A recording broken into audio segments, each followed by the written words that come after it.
Jacob, aquí representando a realidadfitness.com. En este video vamos a hablar sobre genética y su influencia en cuanto a la ganancia de masa muscular y la fuerza, ¿no? La fuerza muscular. Entonces, la genética es un tema que a mí siempre me ha interesado. De hecho, el primer video que hice en este canal fue sobre genética.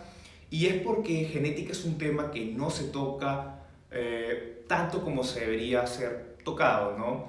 Y es porque la mayoría de veces la genética no es un tema bonito, ¿no? A las personas no les gusta aceptar que hay cosas que están fuera de su control, que afectan su ganancia de masa muscular, sus resultados y otros factores. Pero el hecho de que no sea un tema bonito o que sea un tema feo, no significa que no tengas que presentar la información real, ¿no? Y eso es un problema, ¿no? Que muchas personas tratan de mantenerse políticamente correctos, de alguna manera, y presentar información o evitar mostrar información realística. Entonces, hace poco he publicado un artículo, ¿no? Si eres un lector de Realidad Fitness, ya debes haberlo leído probablemente, y es sobre qué tanto influye la genética de manera objetiva, ¿no? Con números, sobre la ganancia de masa muscular o sobre la masa muscular y la fuerza muscular y otros parámetros físicos, ¿no? Otras características físicas. Voy a dejar el artículo en la descripción o también pueden entrar a Google y escribir genética o entrenamiento, realidadfitness.com y ahí les va a salir. Hace tiempo me acuerdo que escuché que la personalidad estaba determinado 50% más o menos, ¿no? Entonces me puse a pensar cómo es que se puede determinar algo, cómo puedes ponerle números a algo como la influencia genética, ¿no? Como es el caso de la personalidad. Entonces probablemente has escuchado el clásico debate de ambiente y innato, ¿no? ¿Qué es lo que más determina una característica física, ¿no? Un fenotipo? ¿Es la genética o es el ambiente? En este caso de la personalidad sería algo como tu crianza, ¿no? Cómo te han criado, tu educación, tu interacción psicosocial, ¿no? Entonces, cuando te dicen que 50% más o menos de la personalidad es genético, te están diciendo que el producto final está determinado 50% genético y 50% ambiental, ¿no? Tu crianza, etc. Entonces, esto también puede ser aplicado a otros rasgos físicos. Un ejemplo clásico es la altura. La altura es un ejemplo clásico, el ejemplo clásico que utilicé en el artículo, y es porque es bastante evidente darse cuenta que la altura es una característica que tiene una gran influencia genética. ¿Cuánta es la influencia genética de la altura? Más o menos 85%. Tu altura final está determinada 85% por tus genes, ¿no? Es heredable, tu padre probablemente y tu madre, ¿no? Si son altos, tú vas a ser alto, si son bajos, tú vas a ser bajo. Y la influencia de ese efecto, la heredabilidad, qué tan heredable es ese rasgo, es de 85%. El otro 15% en lo que respecta a altura vendría a ser, por ejemplo, la nutrición, la calidad de sueño, que influye también bastante, o la cantidad de sueño también, y la actividad física, ¿no? Cualquier factor que tiene una influencia sobre la altura sería 15%. ¿Cómo se determina esto? Esto se determina con lo que se conoce en el mundo científico como un coeficiente de heredabilidad, que es un número que básicamente se traduce a un porcentaje que te dice cuánta es la influencia genética de ese rasgo físico, de ese fenotipo. ¿Cómo se halla esto? Esto se halla utilizando los famosos estudios de gemelos. ¿Qué es lo que hacen? Bueno, los gemelos tienen ADN similar, ¿no? Entonces, lo que se usan gemelos monocigóticos y gemelos disigóticos, ¿no? Monocigóticos son los gemelos idénticos y los disigóticos son los gemelos fraternos, ¿no? De esta manera, los científicos aprovechan el hecho de que estas personas tienen ADN similar, casi idénticos, ¿no? Sobre todo los idénticos, los gemelos idénticos tienen cerca del 99% y los fraternos, porque son a partir de dos células, no dos dos huevos de dos cigotos distintos tienen 50% de ADN idéntico, entonces su genotipo puede ser determinado. ¿A qué me refiero? Por ejemplo, si tienes a dos personas que son gemelos idénticos, ¿no? Monocigóticos, no son totalmente idénticos. Uno puede ser más alto que el otro. Entonces, uno mide 1,90 y el otro mide 1,88.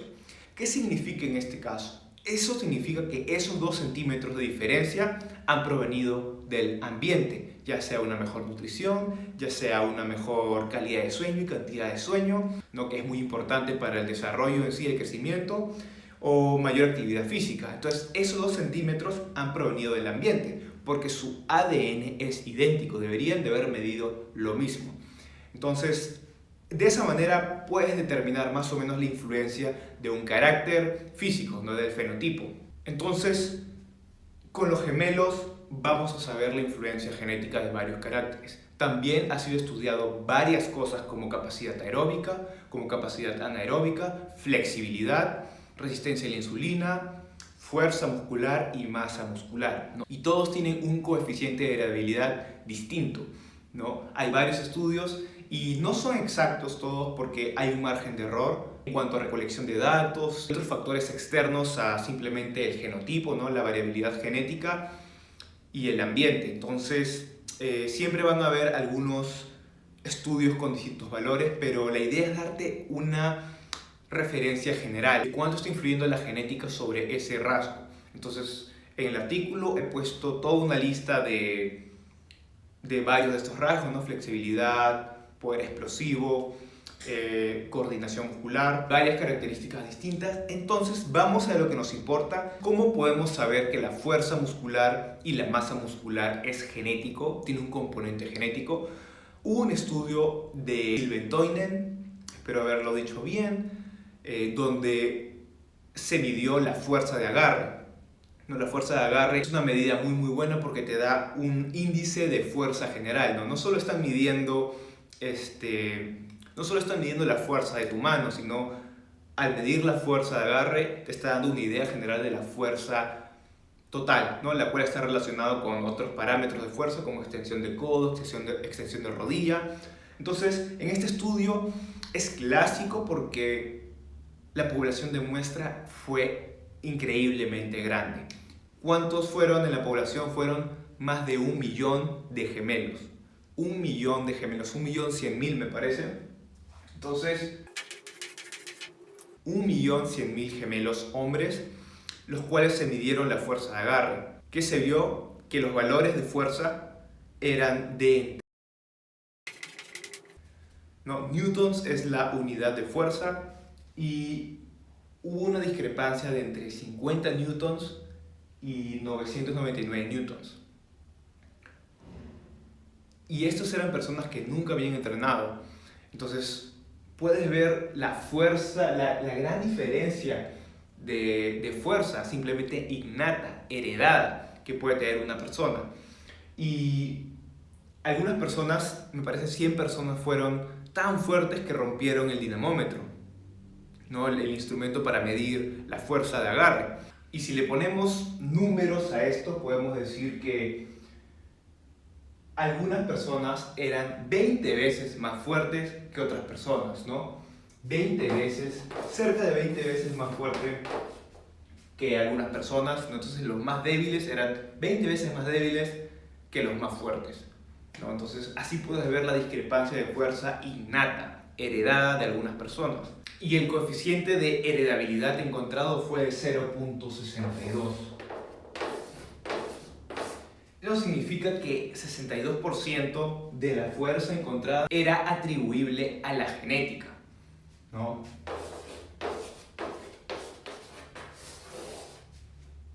Esto es en cuanto a la fuerza basal, ¿no? La fuerza inicial. Eso significa que dos personas que nunca han entrenado, una puede ser hasta 20 veces más fuerte que la otra persona, ¿no? Si hablamos de entrenamiento, probablemente una persona pueda hacer peso muerto con 4 discos, mientras que la otra persona hace un disco o algo así.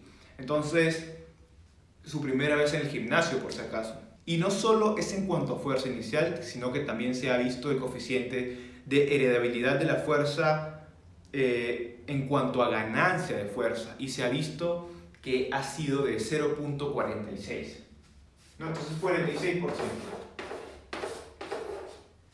A partir del estudio de Tomis, me parece, después de 10 semanas de entrenamiento, las personas incrementaron algunas su repetición máxima y algunas no tanto, ¿no? Y se vio que esa ganancia, ¿no?, del RM principal, basal, al RM final, su repetición máxima, ese incremento estaba 46% determinado genéticamente.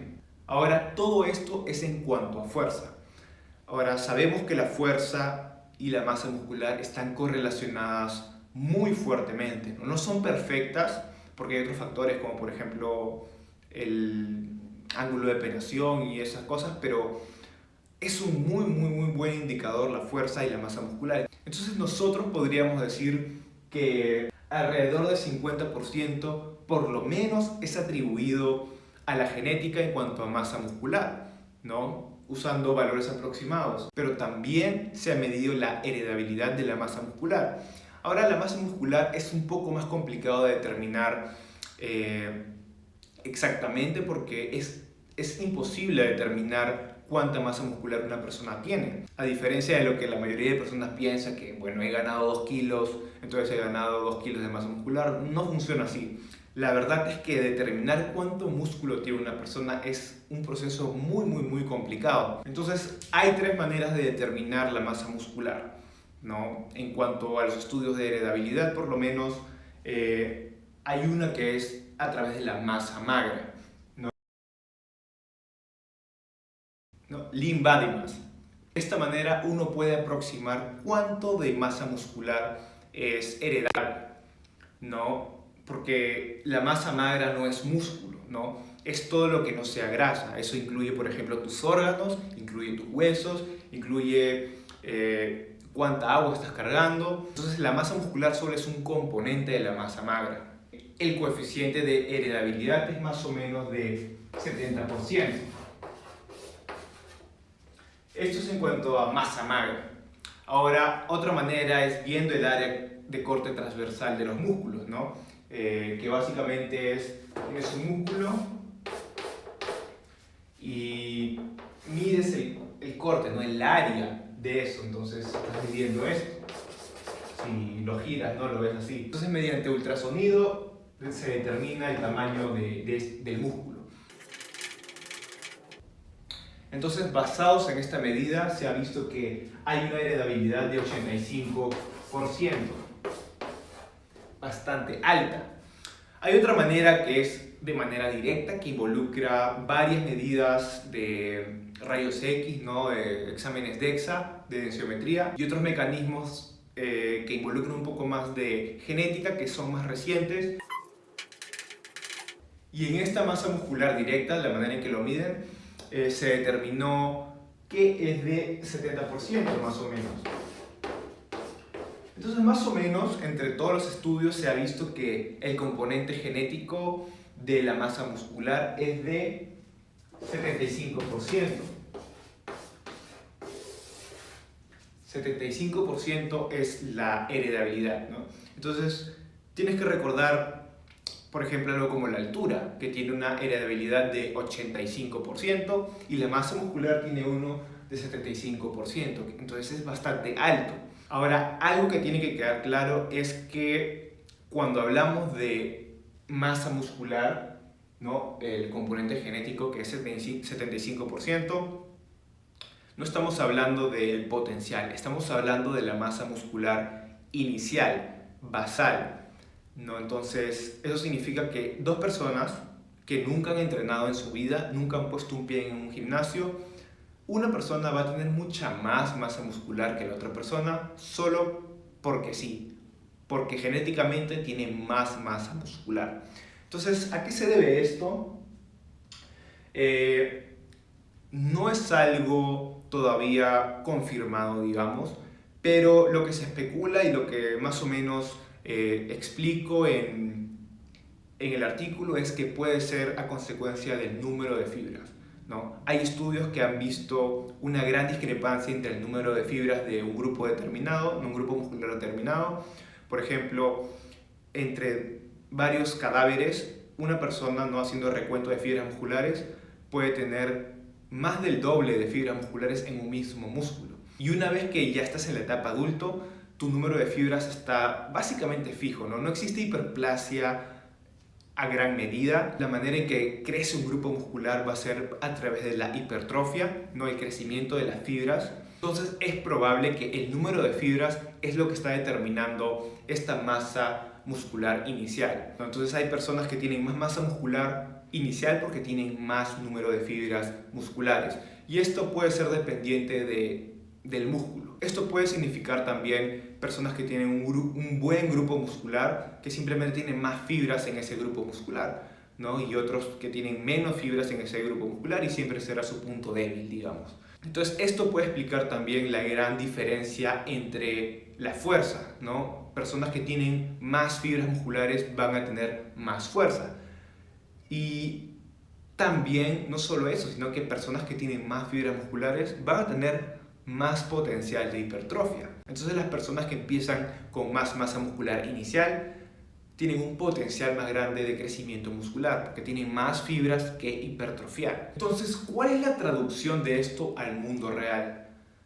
Se ha visto en varios estudios que hay una gran variabilidad de los resultados del entrenamiento, ¿no? El efecto del entrenamiento en distintas personas. Y esto sale a flote en poblaciones bastante grandes. Entonces, hay un estudio clásico de Jubal donde se vio que a un grupo de personas bastante grande, cerca de 500 personas me parece, esto es bueno, ¿no? Como mencioné previamente, me parece, porque tiene un poder estadístico mayor y cuando tienes más población de muestra, ocurren estas grandes diferencias, ¿no? En el estudio de Silventoinen, una población de 1 millón de personas nos permitió ver esa diferencia marcada en fuerza. Entonces, hay un estudio de Jubal donde se ve que en 500 personas, más o menos, pero tenía una muy buena población de muestra y se ve que hay una gran variabilidad de resultados después de 12 semanas de entrenamiento.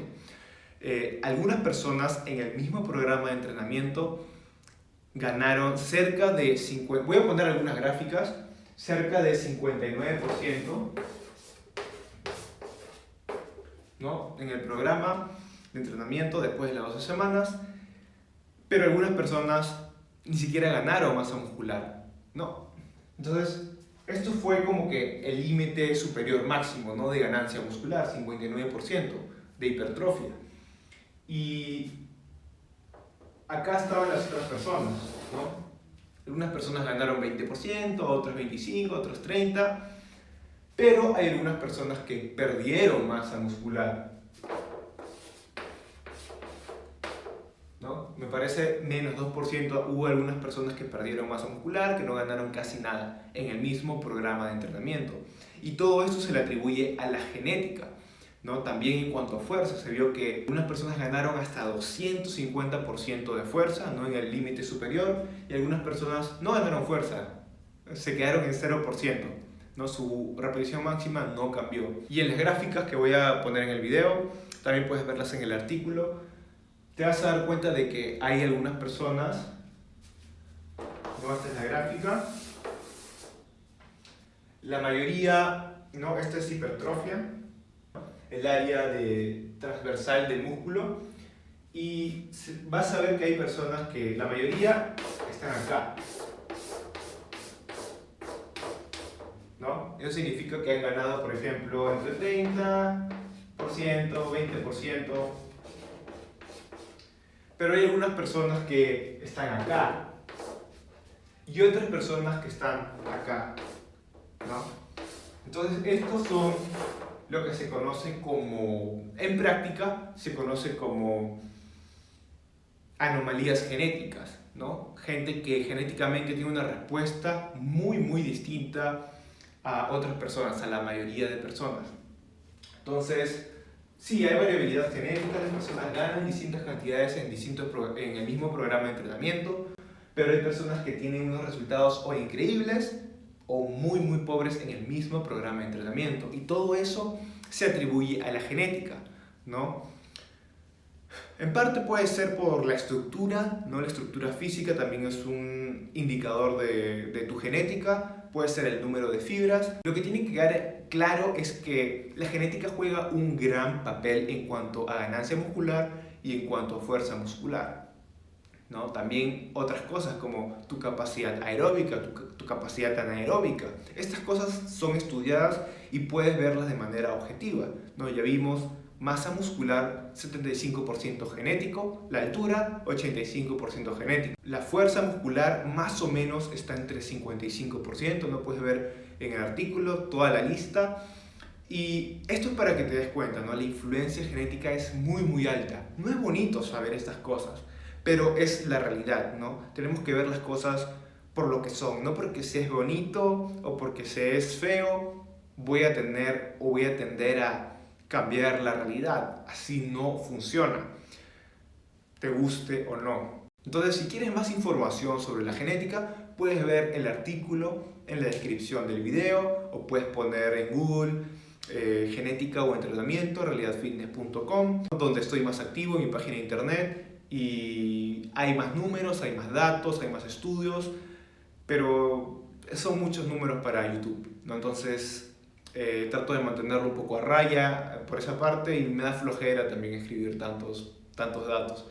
Entonces puedes visitar la página Realidad Fitness y si te gustó el video, házmelo saber, dale me gusta este video y suscríbete. Nos estamos viendo en el siguiente video.